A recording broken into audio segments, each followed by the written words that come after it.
Good day, everyone! For this video, we will focus on solving system of linear equations by substitution.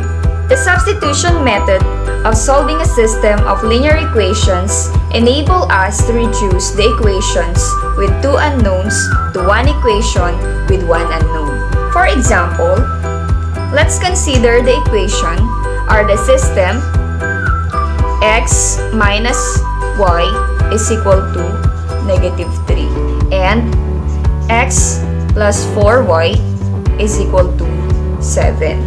We need to find the point of intersection of the two equations. So we will label it as equation 1 and then the other one as equation 2. Let's start by finding the value of x.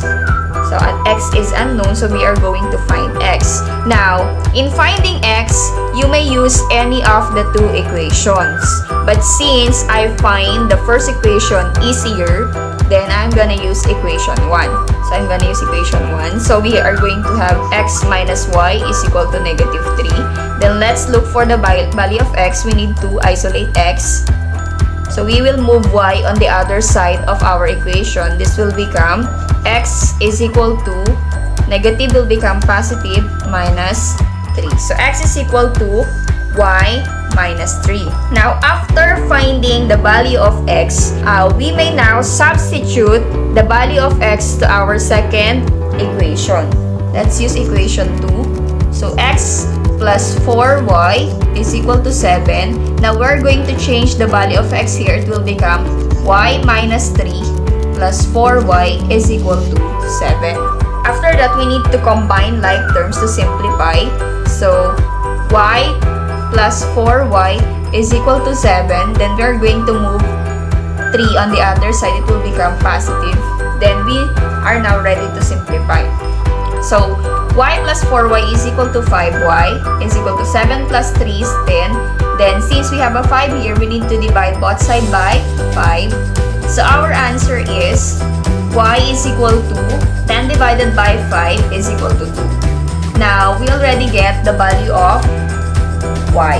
Okay, after getting the value of y, we need to substitute it to the first equation to find the exact value of our x. Let's use the first equation again. X minus y is equal to negative 3. Then we change the value of y here by 2. So x minus our 2 is equal to negative 3. Then we combine like terms. X is equal to negative 3 plus 2. Negative will become positive.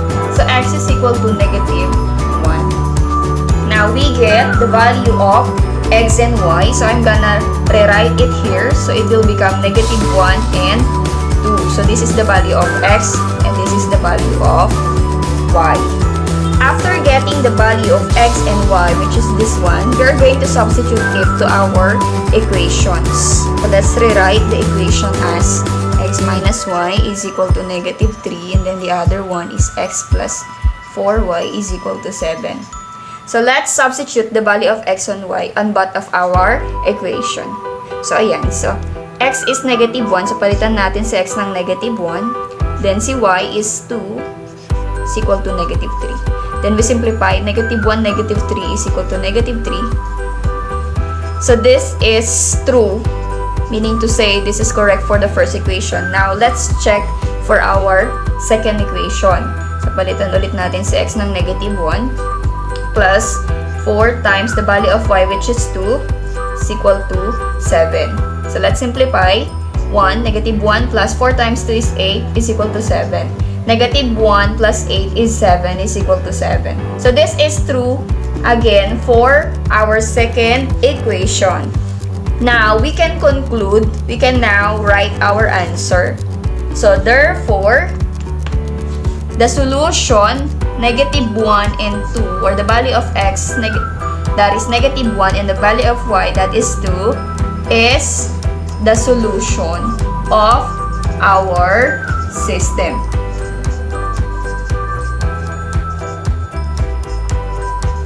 Now, this is our final answer. Okay, let's move on to our second example.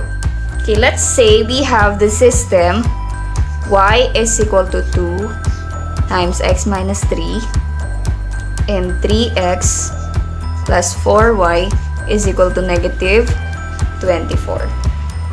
Okay, so once again, we are going to label this as equation 1. So, itong nasa taas natin is the equation 1 and this one is equation 2. As you can see, pwede nating i-simplify si equation 1 by simply distributing itong 2 natin dito sa loob.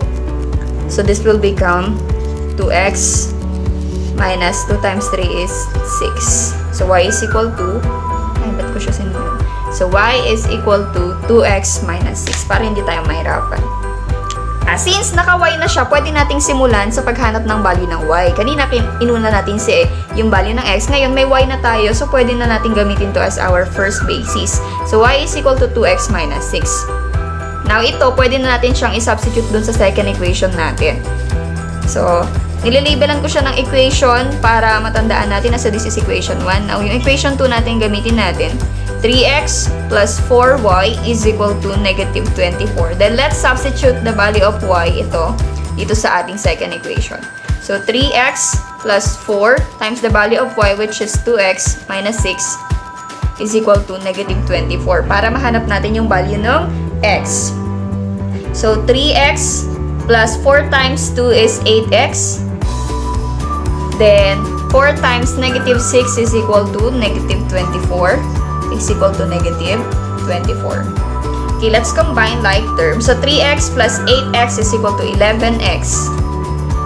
And this is equal to negative 24 plus 24, which is 11x is equal to 0. Diba?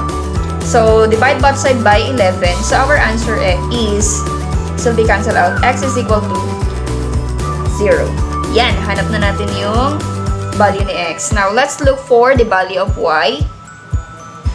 Okay, for the value of y, we may use the first equation.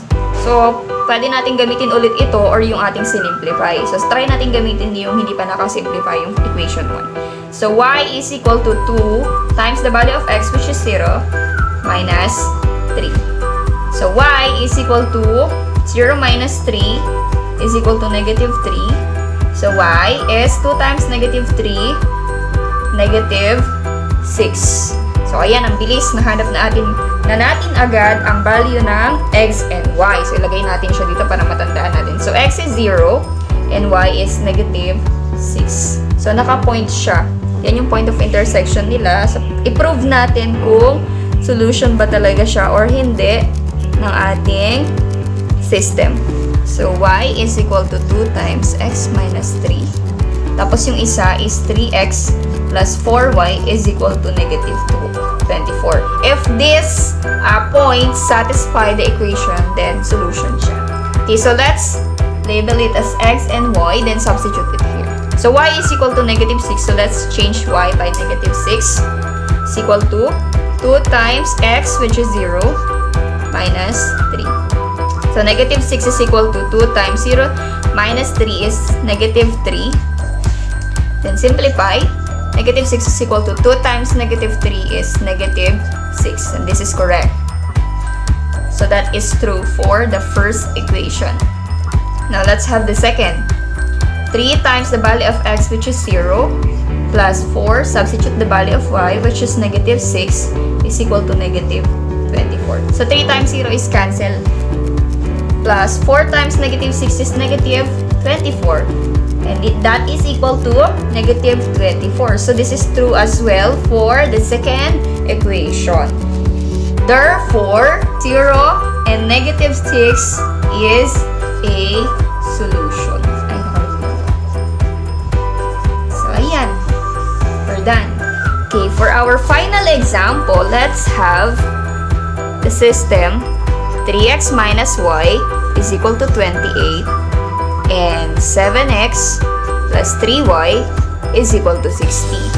Again, label it as equation 1 and equation 2. Okay, so sino ang mas madaling i-isolate? Piling ko itong equation 1 kasi single si y, so pwede natin kunin agad yung value ng y. Take note po, any of the two you can get the value of y or the value of x first. It's up to you. So, gamitin ko sa equation 1. So, this will become 3x minus y. Ay, ba't gano'n? Y is equal to 28. So, yan. Pwede na natin i-diretso i-isolate. So, iwanan natin si negative y.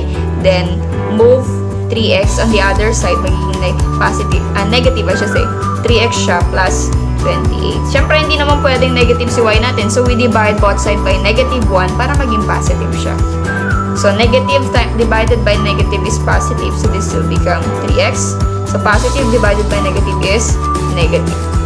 So, yon. Nahanap na natin yung value ng y na pwede nating i-substitute dun sa ating equation. Now, let's use equation 2. Tapos i-substitute natin to doon. So, 7x plus 3y is equal to 60. Which, we will change the value of y by 3x minus 28.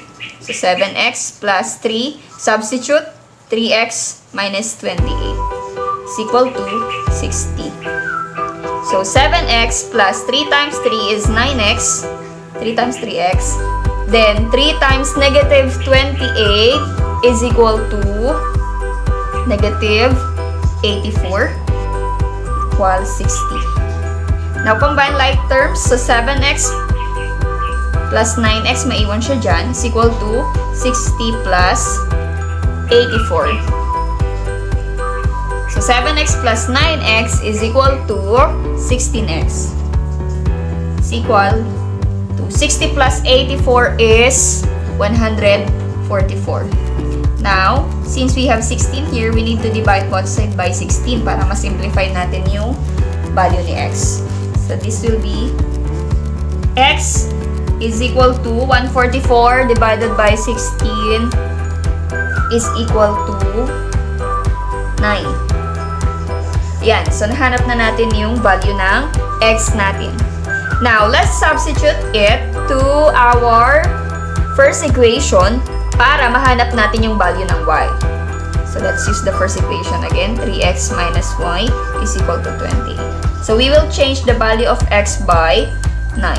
So, 3 substitute 9 minus y is equal to 28.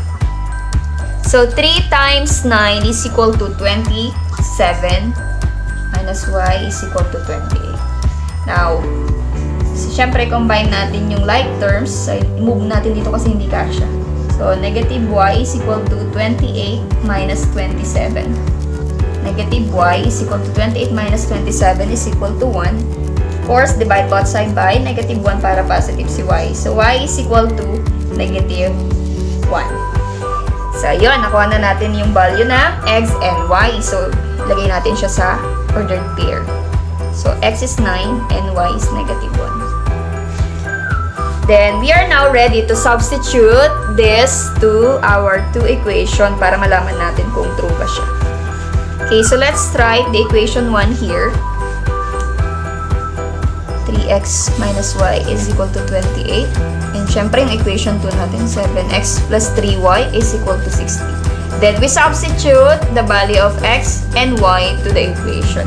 So, 3 times substitute 9 minus y, which is negative 1, is equal to 28. So, 3 times 9 is 27. Negative times negative 1 is positive 1, is equal to 28.